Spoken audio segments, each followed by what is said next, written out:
Tala Fou o Tala Fou nei e le si ufonga o le lau mua mai I Wellington mo le nei aso ngofua luas fulu le valu o Augusto lua afe luas fulu le tolu o le tala mua. Ua whamaonia mai e le taitai o le pātia le Labour le li pārimia ia Chris Hipkins ia pāti mawaenga whaupwhai o mālo o le ao lātou ngā lue whaatasi I le mai ai o le pālota te le ia o ki topa.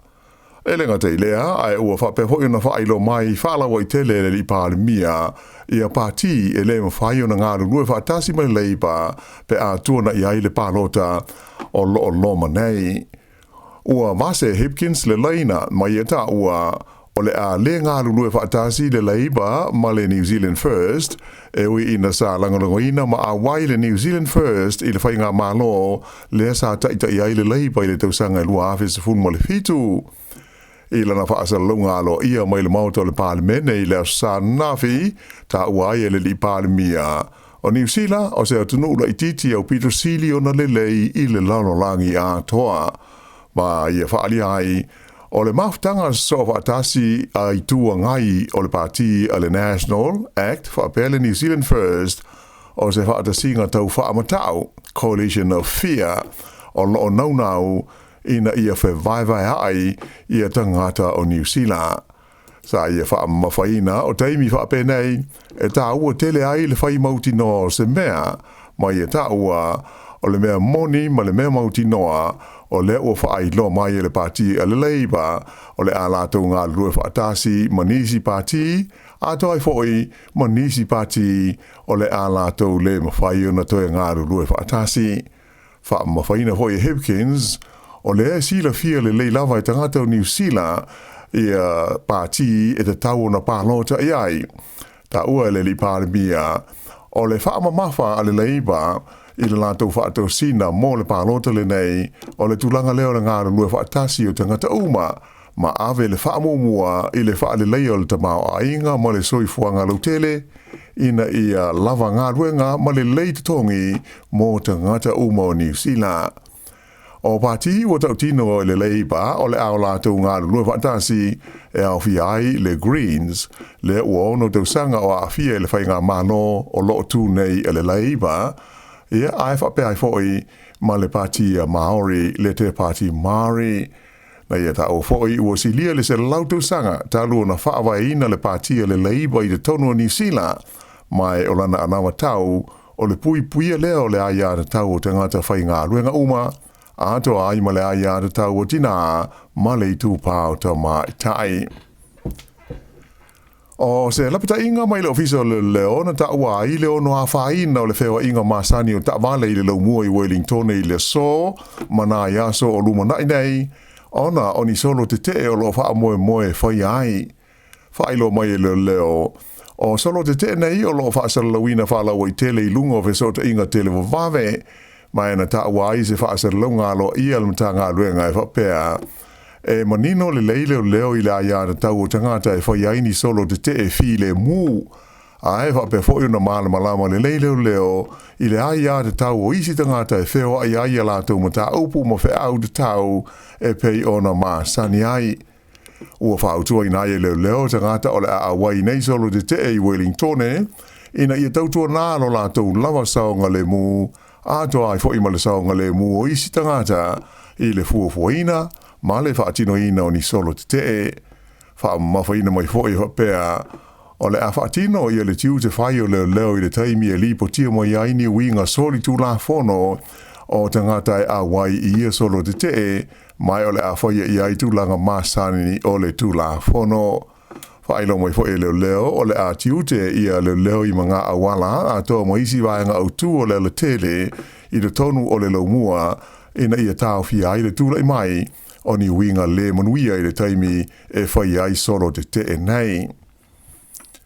Ua whanga solo nei sua ngā leo leo I le whaalawe na mali waisi tangata I le Ayo Hastings I le Paulist o na ina te nei.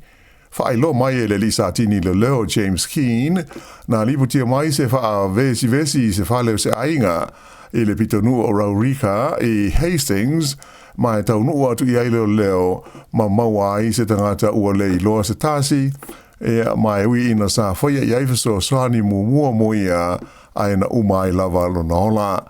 Ta o mai leo e le o mawhai o na whaamatalina ia le mafuanga o le maliu o le nei tangata mai o loo whaawau i aisa i di linga. Tusa ma le miliona la whai o tangata o New Zealand la tau te leo maua le fesoasani wha le tausanga le malo mo le whaaputu ngā tupe hoi le nei o le Kiwi Saver. O le tūlanga sa whaeloa mai i se lipoti e le whaalapo tonga whaufautua mo mea tupe le taua o le National Capital. Ta oa i le lipoti tusa ma le awha miliona la whae o tangata o le tunuu e le o whaia ni ala tusa whanga o le Kiwi Saver. Ai o leisi awha miliona o tangata e le o lava la tau tupe ia o lo teu wha asao e anga waa ai mo le fesoa swani wha le tausanga le malo e lima se lau duas fultasi tā la. Wha alia mai e le wha tonu o le National Capital o Clive Fernandez a tonu e fōringa la ititi le nei au wha inga ai mautino lava e te le pe a wha putu i le tonu se teimi e o i le wha se furu tausanga le umi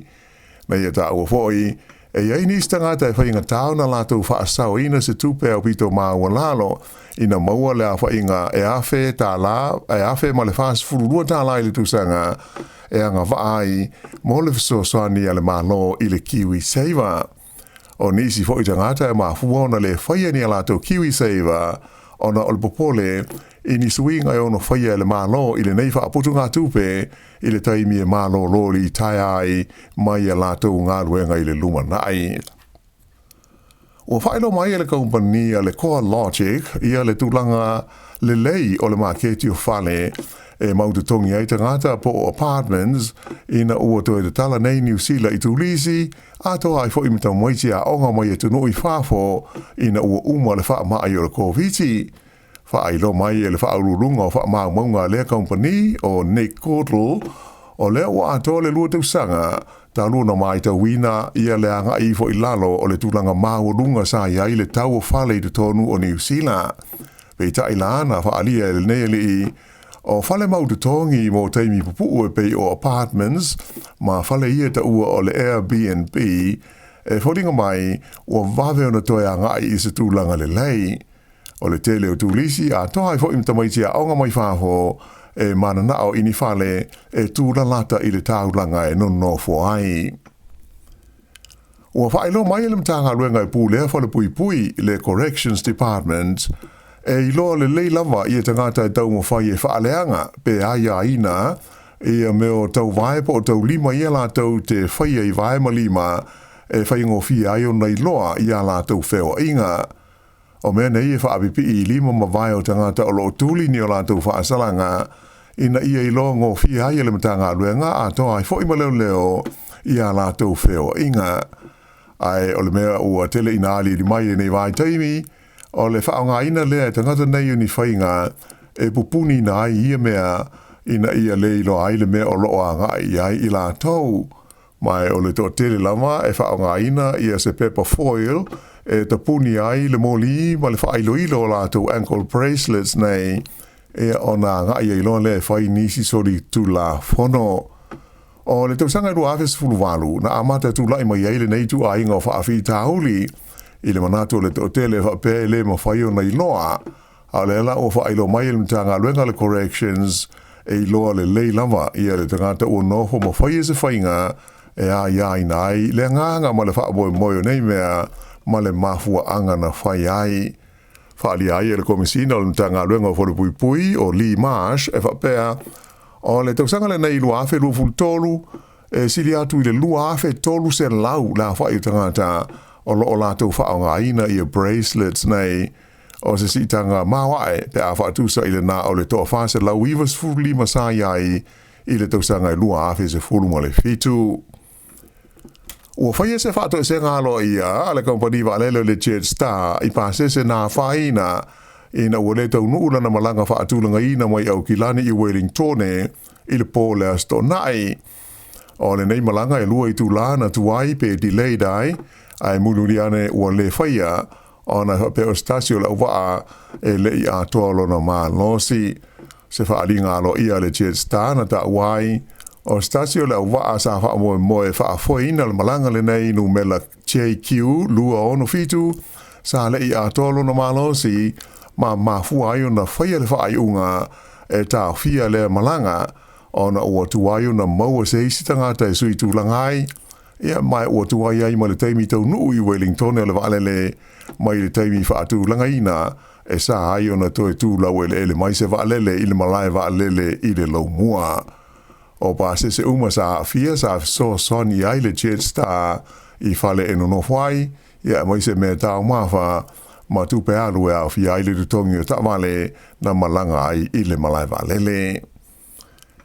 I se tala mai au se talia e tolu malini o le fita Amerika na mali liu ina ua pa se waalele helikopter I mātua Australia I lau sana nafi.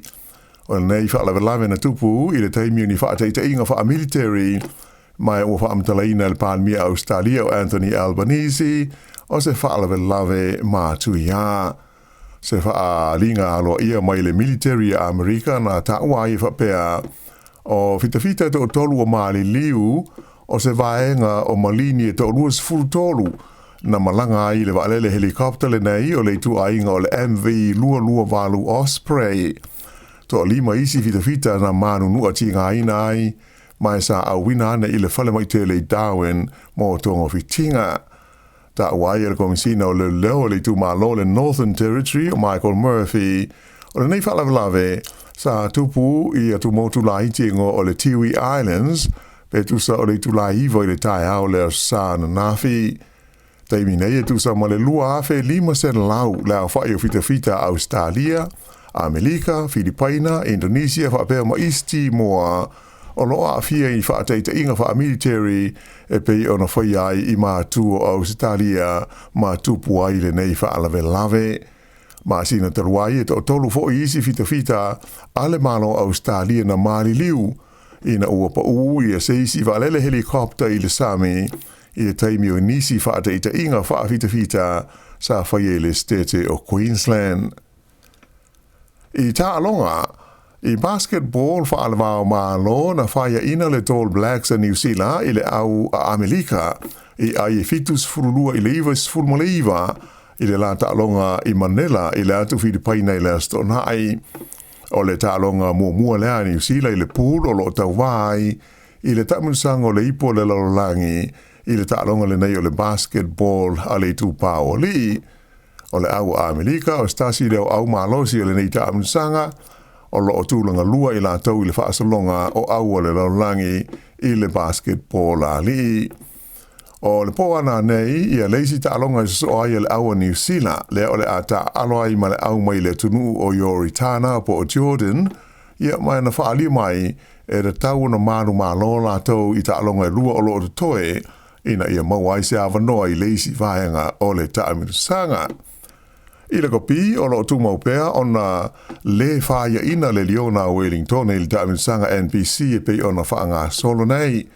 o na nafi le na malo I fo I Wellington I le la ta'alonga ma Canterbury I kalai estete I ai e tolus furu ono I le tolus furu al tasi ta le malo longa se furu iwa le Liona I le lima Canterbury ai to se furu minute uma le taimi ai ua tutusa ai e tai tolus furu ma le tasi veitai o lona lua o skoa le li o losi Filippo I le toe 5 minute uma le taimi na wha mautui na ai le manu malo o Wellingtone. Ua lima ai nei la manu malo o le Liona, taruana amata le ta'amitusanga o le NPC. Ea maa le whaiunga na o Tala Fou.